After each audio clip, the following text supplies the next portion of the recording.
Yo, check. Yeah, we not the type to play games. You can stake claims. Came to show the movement moving like a freight train, breaking walls and crumble earth with every step we take. We walking by with lashing, your neck will break.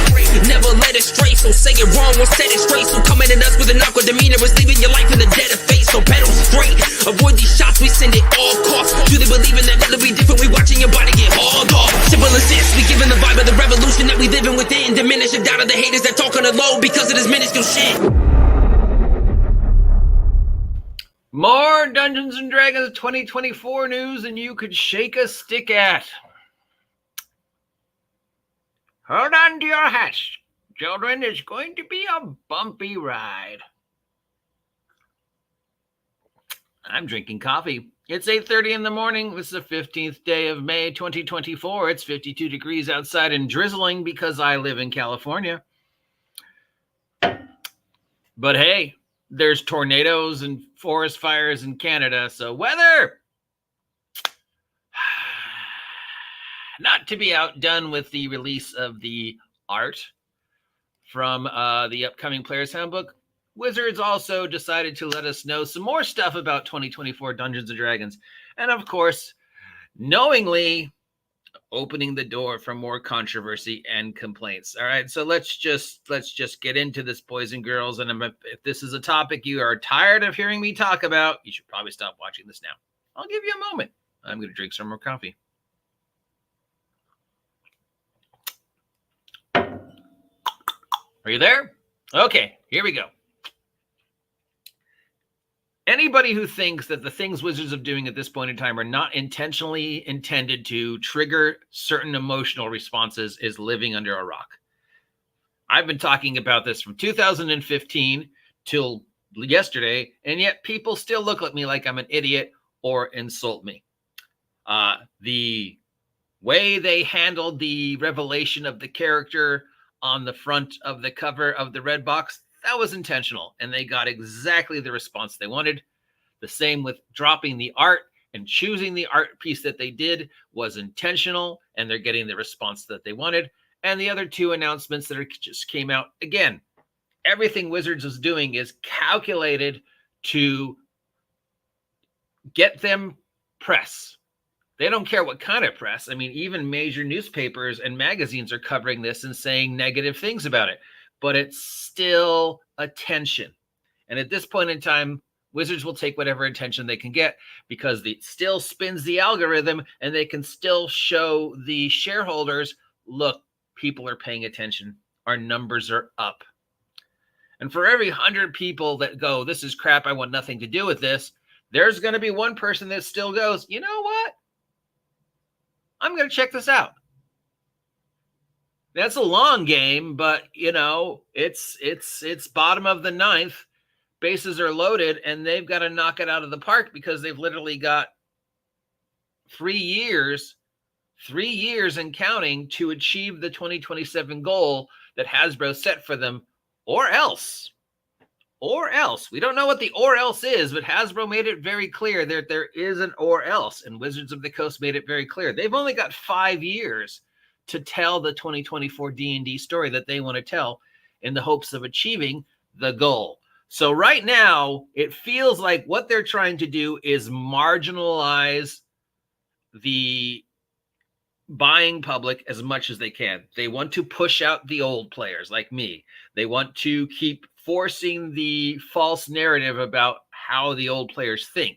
And every time an old player like Bloodworth or Vecna or whatever else posts a video about how awful these choices are, like with the box cover, and I'm sure the ones we'll see about these, that's giving Wizards more fuel to say, look how toxic the OGGM is. Look how toxic DM James is. Look how toxic DM Bloodworth is. Look how toxic Ginger is. Look how toxic all these old white people are, because they're saying these bad things. And by saying these bad things about what we're doing with D&D, they're basically saying bad things about the people who play D&D now, which is, of course, reaffirming the false negative that people who play D&D now weren't allowed to play D&D before 2014.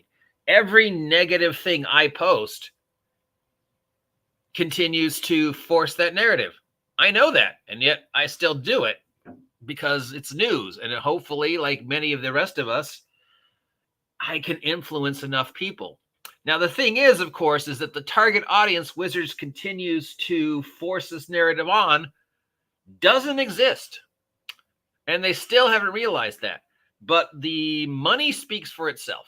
The money from Q1 speaks for itself. The audience that Wizards is trying to gear their product towards does not exist. The 5e players don't want this. The Adventurers Guild people don't want this. Old players don't want this. Your casual passerby of Dungeons and Dragons probably doesn't care. But Wizards still hasn't seen that. But the numbers speak for itself. So first off, let's talk about this. The cover, because that's the first thing we found out about. The art for the cover. I have made my opinion of the cover known. Some people agreed with me. Some people said I was talking shit. Some people noticed things about the cover that I didn't notice, like these apparently are characters that have appeared previously on other covers. And the fact that there is no white dude in this picture. We got female, female, female, dwarf, and whatever this is. This could be a man. This could be a woman. This could be a human. This could be an elf. This could be a lamp. We don't know. But apparently also this character, this character, this character, and this character have appeared on boxes before and covers before. I don't recognize them. Actually, I kind of recognize her because of that figure that came out. But other than that, yeah. These are apparently are Dragonborn, not kobolds. All right, so people said, what's your problem with the art? Why are you talking so shitty about the art? The art is fine. You wish you could draw that good. And yeah, I do wish I could draw that good, except literally no, there's better art. Literally no. They literally show us, and then there's this.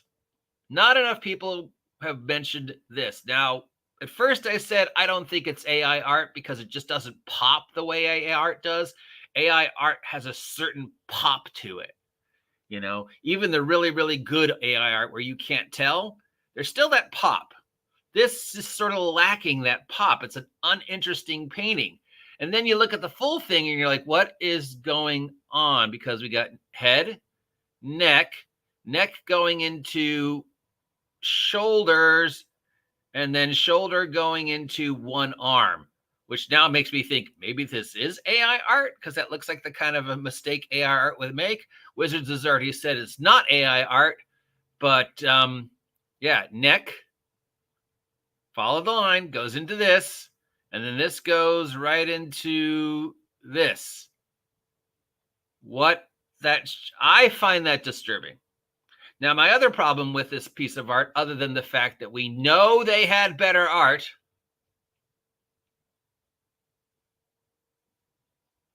is it's not interesting. And people gave me a lot of shit for saying it's not interesting.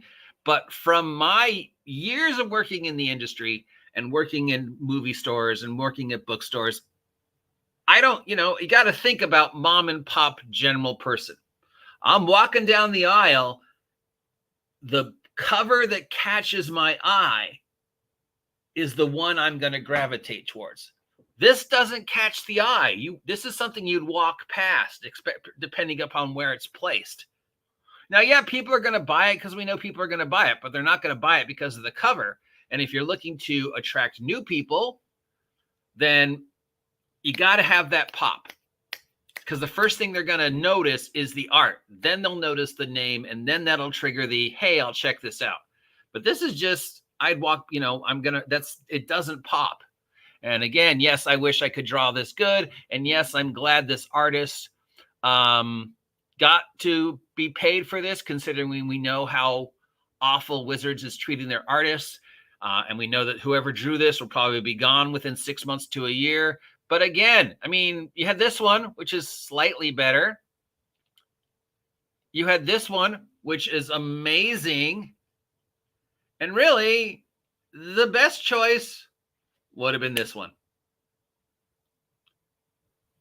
It tells a complete story. There's a lot going on. It pops. And of course, it has the recognizable individuals that kids from the cartoon.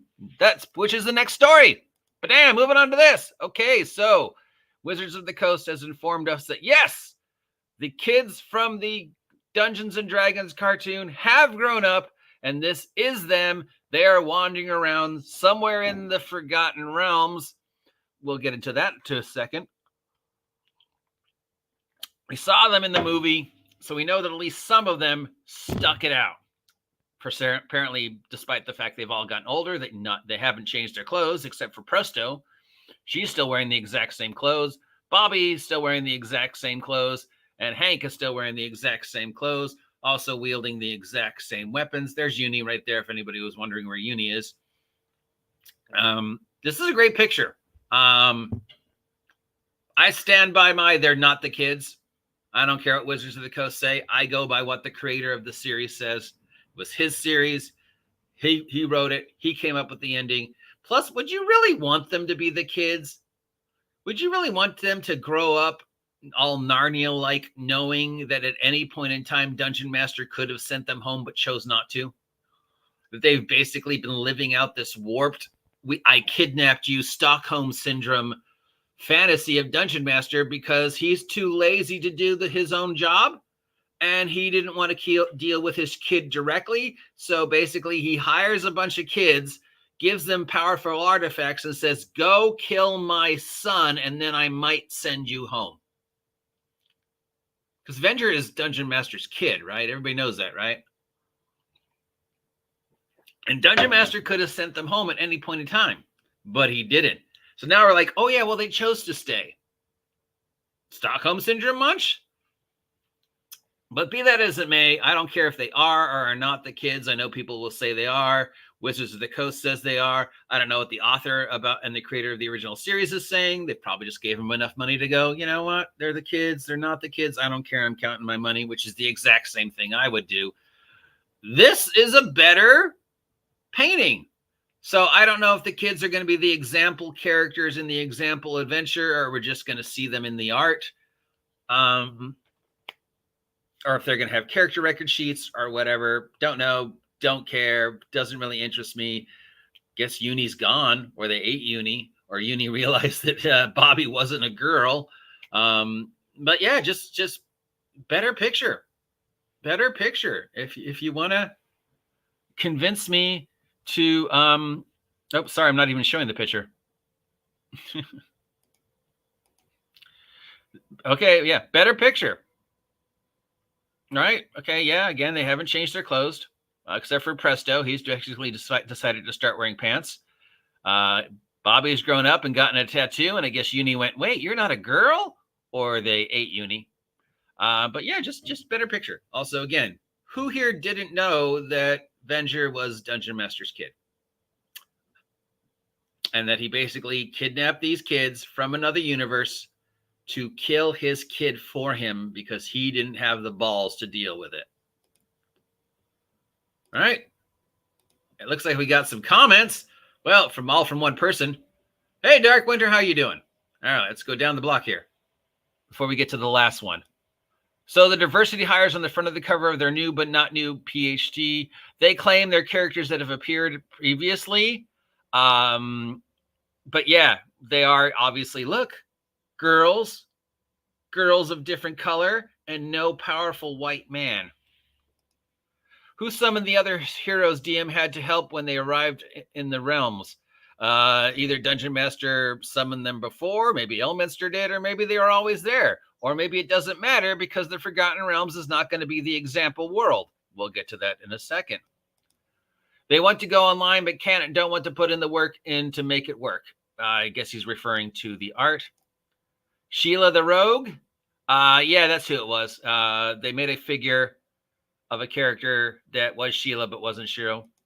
Tiamat on the far right. I doubt Tiamat it's her, but we'll see. If I could draw that good, it would be better. Terrible.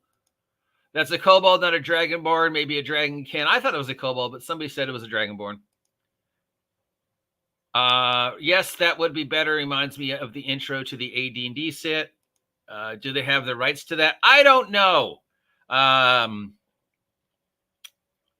Disney had some of the rights. Wizards / Gygax had anything that was D&D official in the cartoon. Wizards, TSR, whoever had the rights to. But all the made-up characters that were made up specifically for the show were some of them were Disney, and I don't know. I mean, I guess it's up to the original creator. Like they tried to claim the Red Box Fader was a woman instead of a man because they have delusions of adequacy. Exactly. Yes, there's also a sister. Given they had no idea about the IP, they have no clue. Yeah. They recall they swapped out 2 of the group for Claire because they thought it was better that way. No sign of Sheila or Uni. They're probably already inside. They probably ate Uni. Fine, thanks. How are you? Good. Where is everyone? Oh, they're here. They just don't want to talk. All right, finally, the big one. The big announcements. It feels like we took too long to get here. Last night, Wizards of the Coast announced that the official sample world for 2024 D&D will not be generic fantasy, not really Mystara, but Mystara world. Will not be the world of 10 Lights or whatever the world from 4th was called. Will not be the Forgotten Realms. Oh no. The official sample world for 2024 Dungeons and Dragons will be Greyhawk.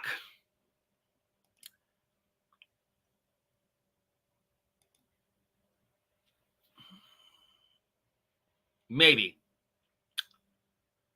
How does this fit in with the Troll Lords Greyhawk stuff? I don't know. I sent them an email like 10 seconds ago. I'm going to check to see if they responded. I mean, technically, the Gygax stuff that Troll Lords is doing is not Greyhawk. It's the other stuff, but it is the world of Greyhawk. So we'll see. So how is 2024 D&D going to address the very first, second campaign setting that is Greyhawk, considering what they think about Gygax and everything that happened before 2014 and everything that Gygax presented, considering we know that they said in the interview when they were talking about the history of D&D that nothing Gary made would pass the inclusion censorship today. So any Gygax stuff that we see in D&D will have been run through the Mackenzie D. Ahm's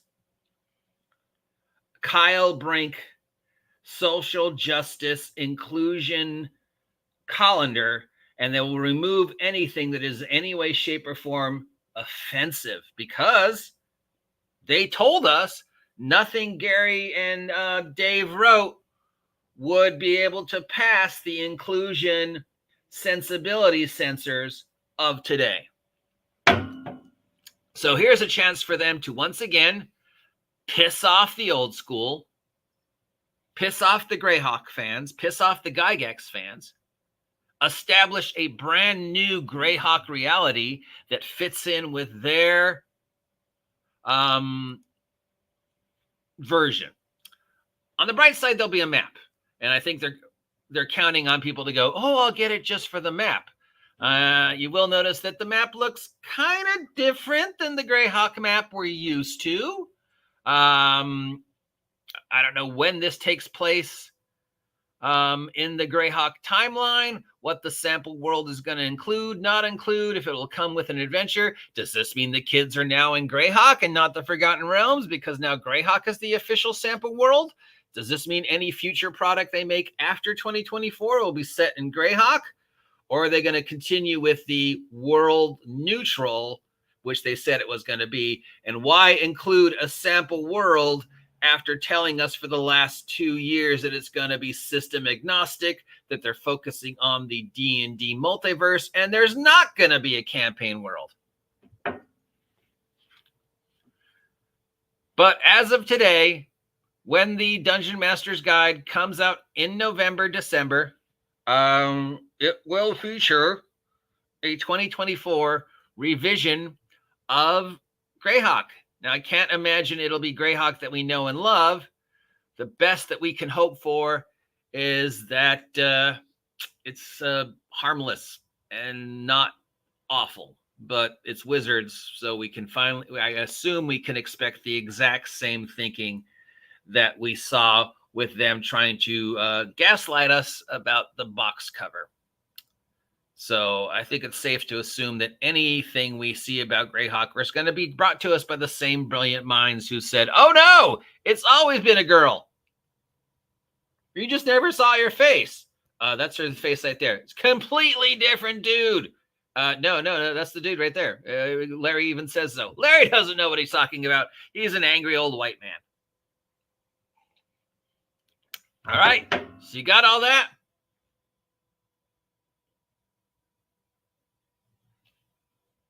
Now, there is a silver lining to all this nonsense. In typical Wizards of the Coast thinking, Jeremy Crawford also informed us that they're still not done.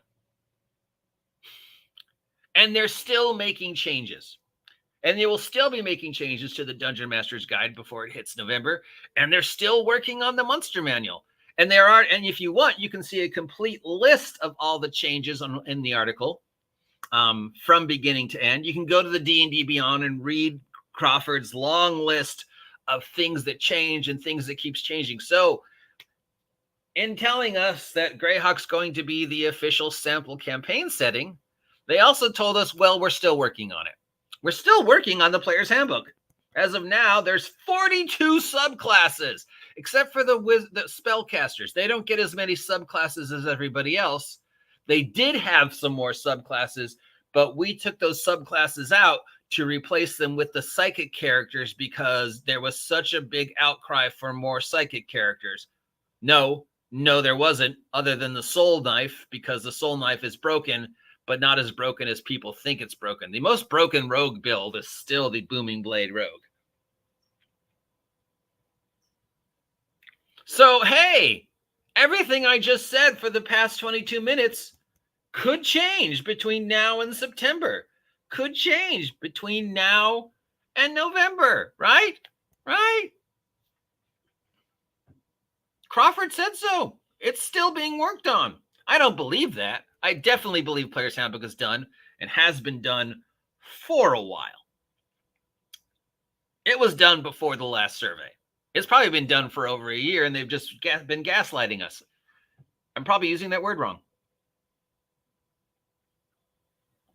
But yeah, as for the Dungeon Master's Guide, other than the regurgitated Greyhawk stuff and the 70-plus pages of new art, how different is that going to be? I mean, 80% of the Dungeon Master's Guide people ignore anyways. They just go to the random tables in the treasure. So we'll have some articles about safety tools, how to start new games, blah, blah, blah, boring, some cool stuff, maybe some actual rules, I don't know, and then the sample campaign. And then the Monster Manual, which they're claiming they're still working on. What? I said this before when they announced that it wouldn't be out to September of 2025. Of the three, that's the easiest one for you to do. You literally have 10 years worth of work already done. All you have to do is cut and paste and maybe chase some art. How different is a 2014 orc to a 2024 orc? Armor class hit point shit hasn't changed much. Maybe, okay, they're not evil anymore, so some of the flavor text has to change. But really, the stats, you had all the work for you. Most of the flavor text work had already been done for you because post Tasha, anything that appeared would have been run through the inclusion. So you could have easily gone to adventure, looked up the stat block for monster, and then just copy, paste. Done. Monster Manual's the easiest. It's always the easiest because it's just freaking repeating stuff that's been done 100 times already. That should have been first, but no, we're still working on it. Because we removed half orcs and half elves. Oh yeah, by the way, half orcs and half elves are gone for now. But half demons and half dragons are okay, but half orcs and half elves are racist. Not sure how that logic fits, but sure, whatever. But again, But again, Game Masters and Dark Winter and the three other people who are still listening to me talk about this nonsense, it's not finished, which means they could still change things. I doubt they'll change them for the better. I know we joke about it, but really I cringe at, the possibility of genders being changed, races being changed, entire personalities being changed, them telling us so-and-so has always been a lamp. Drizzt? No, Drizzt's a horse. Always been a horse. Whatever,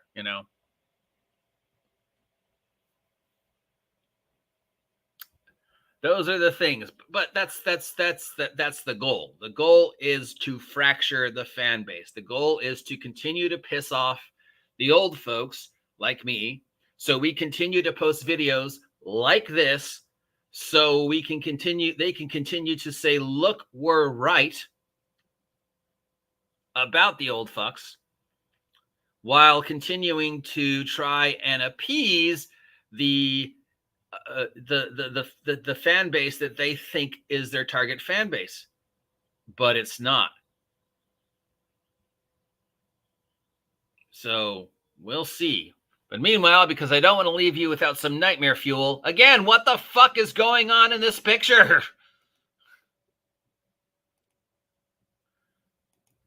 Just burn that into your retinas. This head, neck, goes into shoulders, goes into claw.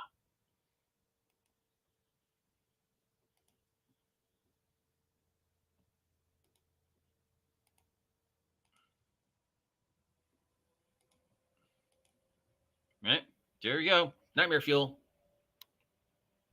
Burn that into your retinas.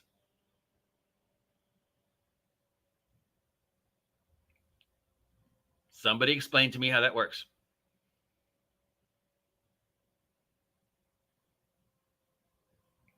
They say it's not AI art, but that's the kind of thing an AI art would do.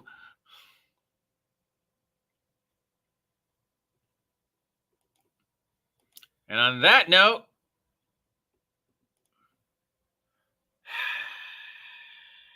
it'd be nice. It'd be nice if you guys help me reach 2,000 subs by August 4th, because then I would have a reason to not talk about Wizards of the Coast for an entire month. Could you imagine if I was the island of serenity in the ocean of chaos that August 2024 is going to be?